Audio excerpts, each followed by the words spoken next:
ಓಂ ಶ್ರೀ ಗುರುಭ್ಯೋ ನಮಃ. ಫ್ರೆಂಡ್ಸ್, ಎಲ್ಲರಿಗೂ ನಮಸ್ಕಾರ. ಪ್ರೀತಿಯ ತುಲಾರಾಶಿಯವರೇ, ತುಲಾರಾಶಿಯವರ ಅಧಿಪತಿ ಶುಕ್ರ. ತುಲಾರಾಶಿಯವರು ಸಾಮಾನ್ಯವಾಗಿ ಸಮತೋಲನ, ಸೌಂದರ್ಯ ಮತ್ತು ನ್ಯಾಯವನ್ನ ಬಯಸುವವರು. ಆದರೆ ಮಾರ್ಚ್ 3ರ ಚಂದ್ರಗ್ರಹಣ ನಿಮ್ಮ ರಾಶಿಯ ಮೇಲೆ ಮಾನಸಿಕ ಅಶಾಂತಿ ಮತ್ತು ದಾಂಪತ್ಯ ಜೀವನದಲ್ಲಿ ಸಣ್ಣ ಪುಟ್ಟ ಭಿನ್ನಾಭಿಪ್ರಾಯಗಳನ್ನ ಉಂಟು ಮಾಡುವ ಸಾಧ್ಯತೆ ಇರುತ್ತೆ. ಶುಕ್ರನ ಆಧಿಪತ್ಯದಲ್ಲಿರುವ ತುಲಾರಾಶಿಯವರು ಆರ್ಥಿಕ ಸುಧಾರಣೆ ಮತ್ತು ಸುಖಮಯ ಜೀವನಕ್ಕಾಗಿ ಈ ಕೆಳಗಿನ ಪರಿಹಾರಗಳನ್ನು ಮಾಡಿಕೊಳ್ಳಬೇಕು. ತುಲಾರಾಶಿಯವರಿಗೆ ಚಂದ್ರಗ್ರಹಣದ ವಿಶೇಷ ಪರಿಹಾರಗಳು ಏನು? ತುಲಾರಾಶಿಯವರು ಸಿದ್ಧಪಡಿಸಿಕೊಳ್ಬೇಕಾದ 2 ವಿಶೇಷ ಪೊಟ್ಟಣಗಳು.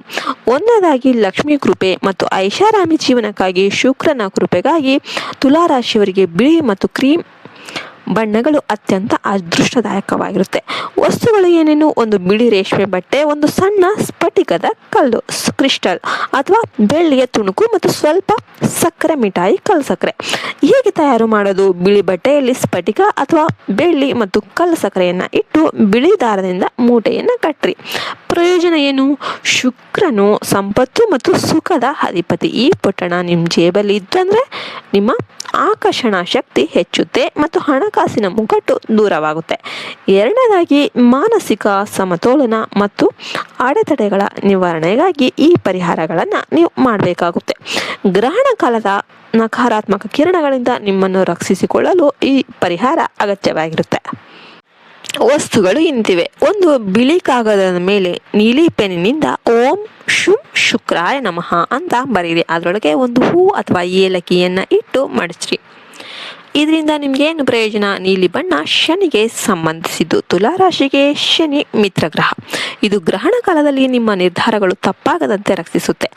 ಆಚರಿಸಬೇಕಾದ ವಿಧಿವಿಧಾನಗಳು ಏನು? ಮಾರ್ಚ್ 3ರ ಗ್ರಹಣ ಕಾಲಕ್ಕೆ ಮುನ್ನ ಸ್ನಾನ ಮಾಡಿ, ಸಾಧ್ಯವಾದರೆ ಬಿಳಿ ಬಣ್ಣದ ಬಟ್ಟೆಗಳನ್ನು ಧರಿಸಿ. ಇನ್ನು ಮನೆಯ ದೇವಸ್ಥಾನದಲ್ಲಿ ಇದರಲ್ಲಿ ಮಹಾಲಕ್ಷ್ಮಿ ಅಥವಾ ಪಾರ್ವತಿ ದೇವಿಯ ಮುಂದೆ ದೀಪ ಹಚ್ಚಿ ಲಕ್ಷ್ಮಿ ಅಷ್ಟೋತ್ತರ ಪಠಿಸುವುದು ನಿಮಗೆ ತುಂಬಾನೇ ಒಳ್ಳೆಯದು. ಇನ್ನು ಮಂತ್ರ ಜಪ, ಈ ಪೊಟ್ಟಣಗಳನ್ನು ಕೈಯಲ್ಲಿ ಹಿಡ್ಕೊಂಡು ಕನಿಷ್ಠ 108 ಬಾರಿ ಓಂ ಶ್ರೀ ಮಹಾಲಕ್ಷ್ಮಿ ನಮಃ ಅಂತ ಜಪಿಸಿ. ಹಾಗಾದರೆ ಇವನ್ನೆಲ್ಲ ಹೇಗೆ ಧರಿಸೋದು? ಗ್ರಹಣ ಕಾಲದಲ್ಲಿ ಈ 2 ಪೊಟ್ಟಣಗಳನ್ನು ನಿಮ್ಮ ಜೇಬಲ್ಲಿ ಅಥವಾ ಪರ್ಸಲ್ಲಿ ಇಟ್ಕೊಳ್ಳಿ. ಗ್ರಹಣ ನಂತರ ಏನು ಮಾಡಬೇಕು? ಮರುದಿನ ಬೆಳಿಗ್ಗೆ ಸ್ನಾನ ಮಾಡಿದ ನಂತರ ಆ ಸ್ಫಟಿಕ ಅಥವಾ ಬೆಳ್ಳಿಯ ತುಣುಕನ್ನು ನಿಮ್ಮ ಬೀರುವಿನಲ್ಲಿ ಅಥವಾ ಪರ್ಸಲ್ಲಿ ಇಡಿ. ಕಲ್ಲು ಸಕ್ಕರೆಯನ್ನು ಮನೆಯಲ್ಲಿರುವ ಸಣ್ಣ ಮಕ್ಕಳಿಗೆ ಸಿಹಿಯಾಗಿ ನೀಡಿ. ಕಾಗದ ಮತ್ತು ಹೂವನ್ನು ಯಾರೂ ತುಳಿಯದ ಜಾಗದಲ್ಲಿ ಅಥವಾ ಗಿಡದ ಬುಡಕ್ಕೆ ಹಾಕಿ.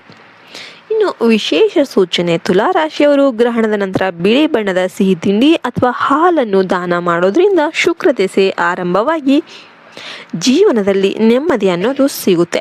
ನಿಮ್ಮ ದಾಂಪತ್ಯ ಜೀವನ ಅಥವಾ ವ್ಯಾಪಾರಕ್ಕೆ ಸಂಬಂಧಿಸಿದಂತೆ ಬೇರೆ ಯಾವುದಾದ್ರೂ ನಿಮಗೆ ಸಮಸ್ಯೆ ಇದ್ದರೆ ದಯವಿಟ್ಟು ಕೇಳಿ, ನಾನು ಅದಕ್ಕೆ ಮಾರ್ಗದರ್ಶನ ನೀಡ್ತೇನೆ. ನಿಮ್ಗೆಲ್ಲರಿಗೂ ಕೂಡ ಇದು ವಿಡಿಯೋ ಇಷ್ಟ ಆಯಿತು ಅಂತ ನಾನು ಭಾವಿಸ್ತೇನೆ. ಇಷ್ಟ ಆದರೆ ದಯವಿಟ್ಟು ಒಂದು ಲೈಕ್ ಕೊಟ್ಟು ಜೈ ಶ್ರೀರಾಮ್ ಅಂತ ಕಮೆಂಟ್ ಮಾಡೋದನ್ನ ಮರಿಬೇಡಿ. ನಿಮ್ಗೆಲ್ಲರಿಗೂ ಒಳ್ಳೆಯದಾಗಲಿ ಅಂತ ಹಾರೈಸ್ತಾ ಈ ವಿಡಿಯೋವನ್ನು ಮುಗಿಸ್ತಾ ಇದ್ದೇವೆ. ಜೈ ಹಿಂದ್, ಜೈ ಭಾರತ್ ಮಾತೆ. ಹರಿ ಓಂ ತತ್ಸತ್. ಸರ್ವೇ ಜನೋ ಸುಖಿನೋ ಭವಂತು.